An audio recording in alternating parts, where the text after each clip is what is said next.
It's fascinating to me just how much of ourselves can be traced back to the push and pull of our upbringing. People often carve out their identities in opposition to or in conversation with the forces that shape them. And this constant push to see the world through others' eyes has, in a strange way, become both my strength and my Achilles heel. It's made me a better listener, someone who can sit with almost anyone and find a thread of common ground, no matter how thin.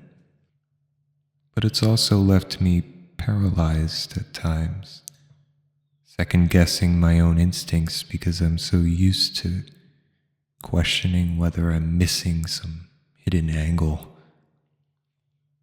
Growing up, I think I turned that empathy into a shield of sorts, a protection against the suffocating weight of my parents' unyielding worldview. And if I could just understand everyone, then maybe I could escape being crushed by their certainty. Now, as an adult, I'm still untangling what's me and what's just the echo of that tug of war. It's kind of funny, isn't it? The things we inherit aren't always the traits we see in our parents. Sometimes it's the spaces they leave behind, the gaps we spend our lives trying to fill or flee. And yet, the more I try to untangle it, the more I realize there's no clean break. There's no moment where I can step out of the shadow and say, this is me, free and clear.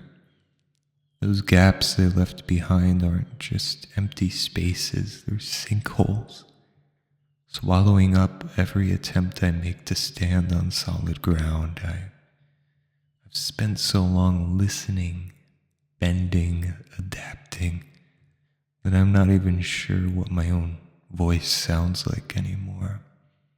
It's exhausting.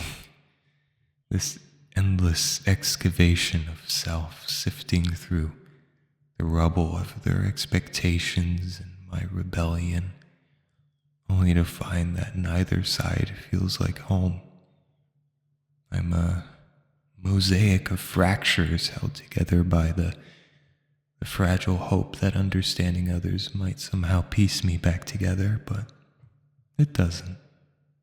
It just leaves me hollow, staring at the world through a lens that's cracked and gray, wondering if the weight of all these borrowed perspectives has crushed whatever spark I might have had.